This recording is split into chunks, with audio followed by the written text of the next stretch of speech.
예수님은 제자들에게 마지막으로 당부하는 것이 뭐냐면은 나의 가르침, 내 계명을 하나님께서 나에게 보내신 그 말씀을 너희들이 지키라는 것입니다. 우리가 상대방을 했잖아요. 사랑한다고 하면은 그냥 말로만 사랑하지 않습니다. 입술만 사랑하지 않습니다. 액션을 취하고 행동을 취해서 정말 그 사람이 어떻게 해요? 그 사람을 사랑하는 것을 내가 보여줍니다. 입증을 합니다. 그러니까 예수님은 성령이 내주한 사람의 특징이 뭐냐면은 그 사람에게 성령이 임재한 사람의 특징이 뭐냐면은 입술로만 하나님을 사랑하고 입술로만 예수님을 사랑한다 하지 않고 성령님이 함께 하시는 사람은 반드시 예수님이 하신 말씀, 하나님이 하신 그 말씀도 지킨다는 겁니다.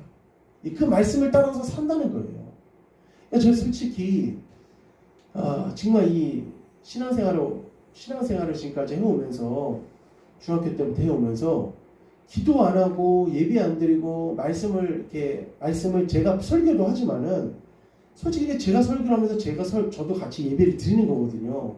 근데 이 신앙의 발자취, 이 신앙의 여정을 걸어나가지 않으면은 진짜 하루도 못 살 것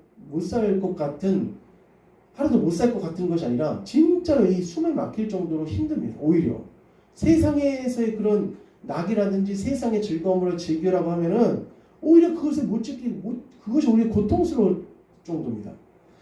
그래서 24절에 나를 사랑하지 아니하는 자는 내 말을 지키지 아니하나니 너희가 듣는 말은 내 말이 아니요 나를 보내신 아버지의 말씀이니라. 그러니까 나를 사랑하지 아니하는 자는 당연히 누구 말도 지키지 않는 내 말을 지키지 않는다는 것인데 내 말을 지키지 않는다는 것은 누구 말도 지키지 않는 것이냐면은 하나님 말씀도 안 지킨다는 겁니다. 그러니까 성령이 충만하고 성령님이 함께 하시고 성령에 내주하시고 성령이 역사하시는 그 사람은 반드시 누구의 길을 걸어가고 어디에 서서 나가냐면은 하나님의 말씀에 서서 달려나가는 사람이 바로 성령이 내주하는 사람이라는 것입니다. 자, 그러면서 이제 마지막으로 이 말씀 이제 읽고 이제 마치려고 하는데 이제 25절, 26절 한번 읽어보겠습니다. 자, 시작. 내가 아직 너희와 함께 있어서 이 말을 너희에게 하였거니와 보혜사 곧 아버지께서 내 이름으로 보내실 성령 그가 너희에게 모든 것을 가르치고 내가 너희에게 말한 모든 것을 생각나게 하리라. 아멘. 그러니까 이 성령님은 있잖아요. 거듭남의 영.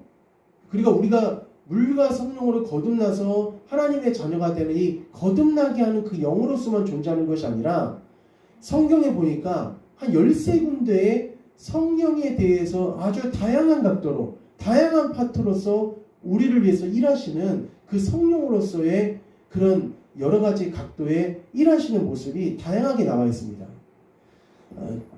철로 역정을 기록한 사람이 영국의 존 버년이라는 목사님입니다. 근데 영국 국교회에서 이 존 버년 목사님을 탄압을 하고 그리고 박해를 해갖고 이 존 버년 목사님은 어디에다 가뒀냐면은 감옥에다가 가뒀습니다. 목사님이 설교를 하고 목사님이 영국 국교의 그런 뜻에 따라서 설교하지 않고 하나님 말씀에 의해서 성령의 인도에 의해서 말씀을 전하고 설교를 하니까 나라에서 그것을 못마땅하게 생각을 한 겁니다.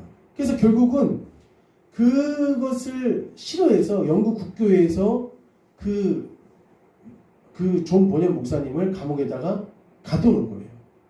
그런데 목사님이 정말 인자하고 정말 너무나 착하신 분이고 그리고 백성들한테 굉장히 존경받는 사람입니다. 그래서 감옥에서도 누구한테 인정을 받았냐면 간수장한테 인정을 받은 거예요. 요셉처럼. 그래서 어느 날 간수장이 이렇게 말하는 거예요. 목사님, 이 감옥에서는 제가 모든 것을 통제하고 있습니다. 지금은 아무도 목사님을 지금 감시하는 사람이 없으니까 지금 이제 집에 가셔서 잠깐 사모님하고 아이들 좀 보고 오십시오. 이렇게 말하는 거예요. 그래서 간수장의 말을 듣고 존 버년 목사님 너무 마음이 기쁘고 간수장한테 너무 감사한 거예요. 그래서 이제 허락을 받고 그 지부를 향해서 가는데 갑자기 그 존 버년 목사님의 이 10년 가운데서 성령께서 말씀하시는 거예요. 좀 보여라. 넌 다시 감옥으로 돌아가라. 그러는 거예요. 지금 집으로 가야 될 때가 아니라는 거예요. 지금 빨리 감옥으로 다시 돌아가라는 거예요. 그러니까 내가 집으로 가려고 하는데 누가 기뻐하지 않으시냐면은 성령께서 기뻐하시라는 거예요. 그러니까 이 존 버년 목사님이 성령께서 안 기뻐하시니까 다시 감옥으로 간 거예요. 그랬더니 간수장이 깜짝 놀라면서 아니 왜 감옥으로 다시 오십니까? 하면서 내 안에 계신 성령님께서 기뻐하지 않습니다. 라고 하면서 다시 감옥으로 다시 왔다는 거예요. 그런데 더 놀라운 일이 뭐였어요? 그날 왕이 밤에 잠을 자야 되는데 잠도 안 자고 이런 생각이 든 거예요. 존 버년 목사가 감옥에 잘 갇혀져 있나 안 갇혀져 있나, 잘 있나 안 있나, 그걸 보고 싶어갖고 다른 때는 존 버년에 생각지도 않았었는데 왕이 그날만큼은 존 버년이 잘 있나 생각 어디를 찾아왔냐면 감옥에 찾아온 거예요. 그러니까 만약에 존 버년 목사가 간수장 말을 듣고 성령의 음성을 무시한 채 집으로 갔다면은 아마 간수장도 목숨을 면치 못했을 것이고 존 버년도 아마 사형을 당할 수도 있었을 것입니다. 그래서 우리가 있잖아요. 예수 믿는 사람한테 정말 하나님께서 큰 복을 주신 것이 뭐냐면은 우리를 거듭나게 한 구원의 주로서, 구원의 영으로서 우리 성령의 그 역사만 있는 것이 아니라 우리 삶 가운데 성령님은 우리의 삶을 어떻게 해주시는 분이냐면은 인도해 주시는 분이라는 거예요. 우리를 이끌어 주시는 분이고 우리가 하나님을 향하여서 주님을 향하여서 달려나갈 수 있도록 우리에게 비전을 주시고 목표를 설정해 주시는 분이 바로 누구냐? 바로 성령님이시라는 거예요. 자, 그래서 26절에 다시 한번 읽어봅시다. 14장 요한복음 14장 26절 시작.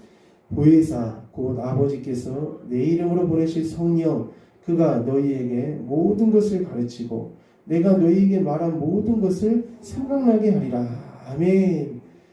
그러니까 성령은 그가 너희에게 모든 것을 가르치고 내가 너희에게 말한 모든 것을 생각나게 하리라. 그러니까 성령님은 있잖아요. 가르치는 영, 인도하는 영, 그리고 깨닫게 하는 영, 우리의 삶 가운데 우리의 유익을 주는 영. 아주 우리 성령님은 있잖아요. 우리 삶 가운데 너무나도 그 복 중의 복이 우리 성령 하나님 아버지시라는 거예요. 그래서 성령을 받은 사람은 있잖아요. 27절에 평안을 너희에게 끼치노니 곧 나의 평안을 너희에게 주노라. 내가 너희에게 주는 것은 세상에 주는 것과 같이 아니하니라. 너희는 마음에 근심하지도 말고 두려워하지 말라. 그러니까 14장 1절에 너희는 마음에 근심하지도 말고 두려워하지 말으라 하면서 하나님을 믿으니 또 나를 믿으라 이렇게 말씀하셨던 것처럼 성령을 받은 자, 성령이 임재하고 성령이 거주하고 성령이 내 심령 가운데 정말 하나님의 은혜 가운데 충만히 있는 자는 마음 가운데 절대 세상 근심 걱정하지 않습니다. 무엇으로 충만하냐면은 하나님의 은혜와 하나님께서 주시는 그 참 평안으로 우리가 이 세상을 이길 수 있다는 것입니다. 예수 믿는 사람이 어떻게 고통이 없고 예수 믿는 사람들도 이 땅을 살아가기 때문에 근심 걱정 눈물 똑같이 우리에게 올 수 있습니다. 그러나 성령이 함께 하시는 자는 이것을 타개해 나갈 수 있고 하나님이 주신 평안으로 세상 근심 걱정을 능히 이길 수 있는 능력이 있다는 것입니다. 우리 견서도님들 이 한 주 살아가실 때 성령님이 주신 평안으로 승리하시기를 주님의 이름으로 간절히 축복합니다. 자, 우리 찬양을 하시면서 하나님의 이 시간 간절히 우리 기도하도록 하겠습니다.